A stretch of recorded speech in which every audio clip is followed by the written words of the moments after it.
আসসালামু আলাইকুম রহমতুল্লাহ। সুপ্রিয় ষষ্ঠ শ্রেণীর শিক্ষার্থীরা, আশা করছি তোমরা সকলেই ভালো আছো।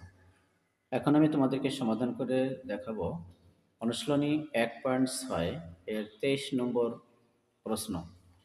এখানে মনোযোগ সহকারে এটি দেখো, তাহলে তোমাদের জন্য সহজ হয়ে যাবে। যারা চ্যানেলটি নতুন দেখছো, আশা করবো চ্যানেলটি সাবস্ক্রাইব করে বেল আইকনটি বাজিয়ে রাখবে এবং অন্যান্য তোমার বন্ধুদেরকে দেখার জন্য শেয়ার করে দেবে।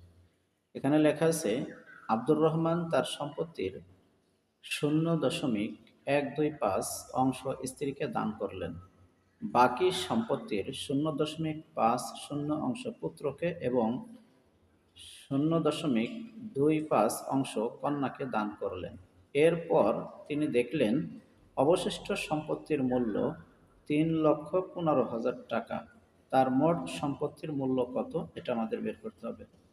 তাহলে আমরা প্রথমে কি করব, সে এখানে লেখছে আব্দুর রহমান তার সম্পত্তির, তার মানে হলো তার পুরো যে সম্পত্তিটা আছে সেই সম্পত্তির থেকে দুইটা অংশ তার স্ত্রীকে দান করছে এবং কন্যাকে দান করছে, পুত্রকে দান করছে। তো এই যে দান করলো, এই দানগুলো কাকে কতটুকুন দিছে, দেওয়ার পরে যতটুকুন থাকবে সেইটুকুর মূল্য হচ্ছে এটা। তাহলে আমরা এইটা ধরেই আমরা অঙ্কটা করে ফেলতে পারবো। তোমরা একটু মনোযোগ সহকারে দেখো। দেখো এখানে আমরা ধরে নিলাম, মনে করি আব্দুর রহমানের মোট সম্পত্তি এক অংশ, পুরোটা মিললে একটা অংশ ধরলাম। স্ত্রীকে দেওয়ার পরে থাকলো, যে এখানে লেখছে যে আব্দুর রহমান তার সম্পত্তির এত অংশ স্ত্রীকে দান করলেন। তো দান করার পরে কত থাকলো, স্ত্রীকে দেওয়ার পরে এই এক অংশ থেকে স্ত্রীকে 0.125 অংশ দান করে দিচ্ছেন। দেওয়ার পরে থাকছে কত, 875, 0.875 অংশ।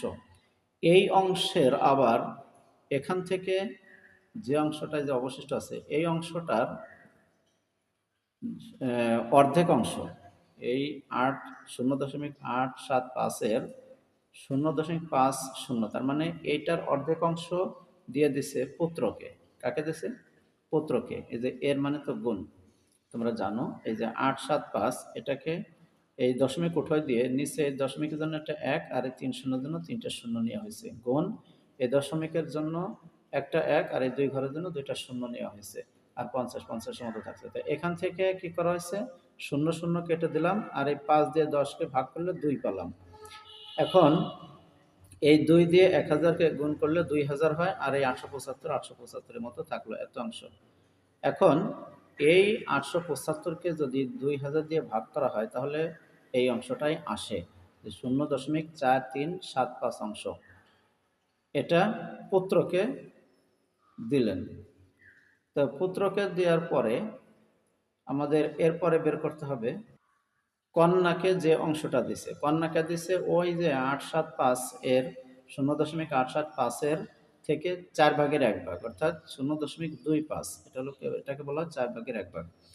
এখন এ ঠিক এরকমেরই, এই দশমিক কোটা দিয়ে 1000 করছি, আর এই দশমিক কোটা দিয়ে 100 করছি। 25 ঠিক আছে, আর 875 ঠিক আছে। এখন এই 25 দিয়ে 100কে কাটলে হয় 4। তো 4 দিয়ে 1000 গুণ করলে 4000 হয়, আর 875 মতো 875। 875কে 4000 দিয়ে ভাগ করলে হয় 0.21875 অংশ। 0.21875 অংশ এটা হয়। এটা কন্যাকে দেওয়া হয়েছে। এখন অবশিষ্ট কতটুকুন আছে, অবশিষ্ট আছে হলো, দেখো এই যে 0.875 বিয়োগ কন্যাকে এবং পুত্রকে যেটা দেওয়া হয়েছে সেটা যোগ করছি। কন্যা এবং পুত্রকে যেটা দেওয়া হয়েছে সেটা যোগ করছি। যোগ করলে কি হয়েছে, এই 0.875 বিয়োগ এই দুটার যোগফল হলো এই যে 5 আর 5, 0.4375 আর 0.21875, এটা যোগ করার পর আছে 0.65625, এটা হয়েছে। এখন এই 0.875 থেকে এটা বিয়োগ করলে থাকে হলো 0.21875, এই অংশটা থাকে।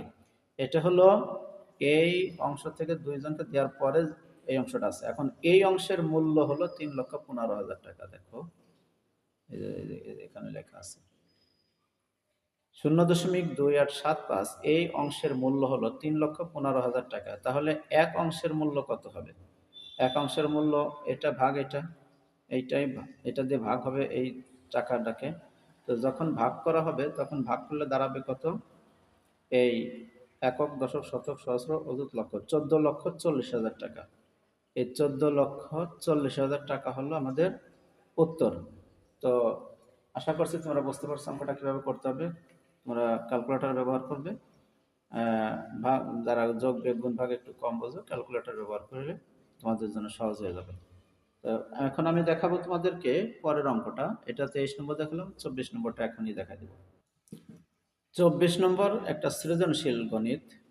এক কৃষক তার 250% জমির 8 ভাগের 3 ভাগ জমিতে ধান আর 12 ভাগের 5 ভাগ অংশের জমিতে আছে সবজি চাষ করেছেন। বাকি জমি পতিত রাখলেন। এই হলো কথা। আবার বলছি, একজন কৃষক তার 250% জমির 8-এর 3 অংশ জমিতে ধান, 12-এর 5 অংশ জমিতে সবজি চাষ করলেন, বাকি জমি পতিত রাখলেন। এখন প্রশ্ন হলো, কতে আছে পতিত জমির পরিমাণ কত বের করতে হবে। আর সবজি বিক্রয়ের চেয়ে ধানের বিক্রয় মূল্য 2400 টাকা কম হলে মোট কত টাকা সবজি বিক্রয় করেছিলেন। আর গতে আছে সম্পূর্ণ জমিতে ধান চাষ করলে তিনি কত টাকার ধান বিক্রি করতে পারবেন। এটা আমরা দেখব। ক নম্বরের সমাধান। মোট জমির পরিমাণ আছে 250%। এখন ধান চাষ করলেন এই 250-এর হলো 8-এর 3 অংশ। তাহলে এই 8 আর এই 250-কে 2 দিয়ে কাটাকাটি করলে 4 দুগুণী 8, আর 250-কে 2 দিয়ে ভাগ করলে হয় 125। তাহলে 125-কে 3 দিয়ে ভাগ করলে হয় 375, আর 4-এর মতো 4 থাকলো, এত শতাংশ। সবজি চাষ করেছেন এই 250% মধ্যে 12 ভাগের 5 ভাগ। এখন 12-কে 2 দিয়ে ভাগ করলে 6, আর এটাকে 2 দিয়ে ভাগ করলে 125। 125-কে 5 দিয়ে গুণ করলে 625, আর এই 6 থাকলো, এত শতাংশ। এখন পতিত জমি কত? পতিত জমি হলো এই দুটোর যোগফল বিয়োগ হলো এটা, এই দুটোর যোগফল বিয়োগ এটা। তাহলে 250 বিয়োগ এই 375/4 যোগ হলো 625/6। এটার লসাগু করলে 6 আর 4 লসাগু 12, 4 দিয়ে 12-রে ভাগ করলে হয় 3, 3 দিয়ে এটাকে গুণ করলে হয় 1125, যোগ এই 6 দিয়ে 12-রে ভাগ করলে 2, 2 দিয়ে 625-এ ভাগ করলে 1250। তাহলে এই 1125 আর 250 যোগ করলে হয় 2375/12 বিয়োগ। এখন এই জায়গা 12 লসাগু, 12 লসাগু তো 12ই, 12 লসাগু 12। এখন 12 দিয়ে 1 ভাগ করলে, 1 দিয়ে 12-কে ভাগ করলে 12ই থাকে। 12-র সাথে 250 গুণ করলে হয় 3000, বিয়োগ 12-কে 12 আর 1-এর সাথে এটা গুণ করলে যা তাই থেকে যাবে। এখন 3000 থেকে 2375 বিয়োগ করলে হয় 625/12%। এটাকে আমরা মিশ্র ভগ্নাংশ করলে পাই হলো 52। এই 12 60-এর ভিতরে যায় হলো 5 বার, 5 বারং 60, বিয়োগ করলে 2, 5-এর 5 নাম হলো 25, 12 দুগুণে 24, বিয়োগ করলে নামে 1, 1/12 হলো 52 পূর্ণ 1/12%। এই জমিটা হলো পতিত জমি, এই জমিটা পতিত জমি। ক নম্বরের উত্তর হয়ে গেল। ক নম্বরের উত্তর আমাদের হয়ে গেছে। পতিত জমির পরিমাণ 52% হয়ে একটু বেশি, 1/12 এখন আমরা দেখব খ। খতে আছে সবজির বিক্রয় মূল্যের চেয়ে ধানের বিক্রয় মূল্য 2400 টাকা কম হলে মোট কত টাকা সবজি বিক্রি করেছিলেন। সমাধান হলো, সবজি ও ধান চাষের পরিমাণের পার্থক্য হলো এই যে 625/6 বিয়োগ হলো 375/4। এটাকে বিয়োগ করলে আমরা এই যে 6 আর 4 12, এটা 6 আর 4 লসাগু 12, 12 দিয়ে 6-কে ভাগ করলে, 6 দিয়ে 12 ভাগ করলে হয় 2, 2 দিয়ে 625 ভাগ করলে 1250, আর বিয়োগ এটাকে ভাগ করলে হয় 3, 3 এর সাথে এটা গুণ করলে 1125, বিয়োগ করলে নামে 125/12, 12%। এটা হলো পার্থক্যের পরিমাণ। প্রশ্ন মতে যে এই যে 125/12, প্রশ্ন মতে হলো এই শতাংশের সবজির যে বিক্রয় মূল্য সেটা হলো 2400 টাকা, সেটা 2400 টাকা। তাহলে এক অংশের সবজির বিক্রয় মূল্য এই 2400 গুণ এই 12 উপরে যাবে আর 125 নিচে চলে আসবে। আর এই যে 625/6, এটা এই অংশের সবজির মূল্য, কারণ এটাই তো সবজি লাগাইছিল সেই অংশটাই যে। তো এটার মূল্য হবে এই 2400 গুণ এই 12 গুণ হলো এই 625 ভাগ হলো 125/6, 125 গুণ এই 6। এখন কাটাকাটি যদি করি তাহলে আমাদের কি 6 দিয়ে 12-রে কাটলে হয় 2, আর 125 দিয়ে 625-কে কাটলে হয় 5। তাহলে আমাদের দাঁড়ালো হলো এই 10, আর এটা গুণ করলে হয় হলো 24,000।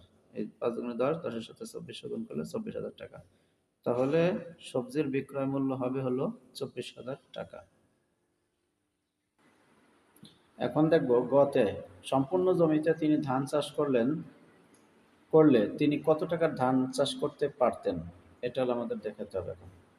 সমাধান, প্রশ্ন মতে ধানের যে বিক্রয় মূল্য সেটা ছিল কত, 24,000 টাকা থেকে 2400 বাদ দিলেই যেটা থাকবে সেটা হলো 21,600 টাকা হলো বিক্রয় মূল্য হবে। ওই আগের প্রশ্নে লেখা আছে যে আহ, যদি সবজির বিক্রয় মূল্য আছে ধানের বিক্রয় মূল্য 2400 টাকা কম হতো, তার মানে 2400 কমে যে বিয়োগ করে দিলাম, 2400 কম 21,600 টাকা। তো এখানে 375/4 শতাংশ জমিতে ধান বিক্রি, ওই যে আমরা দেখেছিলাম ধান বিক্রয় মূল্য, এই যে ধান চাষ করেছেন 375/4, এটা এটা এই যে ওখানে দেখালাম। 375/4 শতাংশ জমির ধান বিক্রিতে আসে হলো 21,600 টাকা।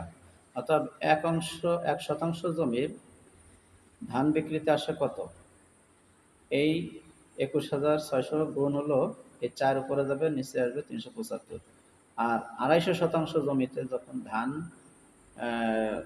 ফলাবে তখন তার কত টাকা হবে, এই 21,600 গুণ এই 4 ঠিক থাকবে, আর এই 250 উপরে আর 375 নিচে চলে আসবে। কাটাকাটি করলে এই জায়গায় যদি আমরা কাটাকাটি করি তাহলে 25 দিয়ে কাটাকাটি করলে 375, 25 দিয়ে করলে 15 হয়, আর এই 25 দিয়ে করলে 10 হয়।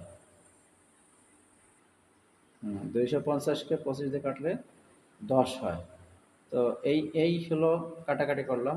আর এই 10-এর সাথে 4 গুণ করলে হয় কত, 40, 40-এর সাথে এটা গুণ করে দিলে হয় 8,64,000 টাকা। এই যে 8,64,000 টাকা, 8,64,000 টাকা বাই হলো 15, এই 15।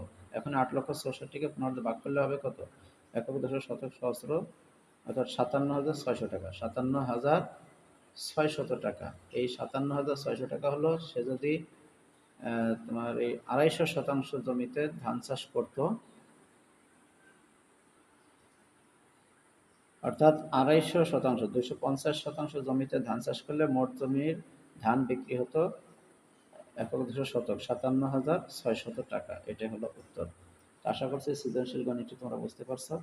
তোমরা খাতায় প্র্যাকটিস করো বারবার, ঠিক হয়ে যাবে। আসসালামু আলাইকুম।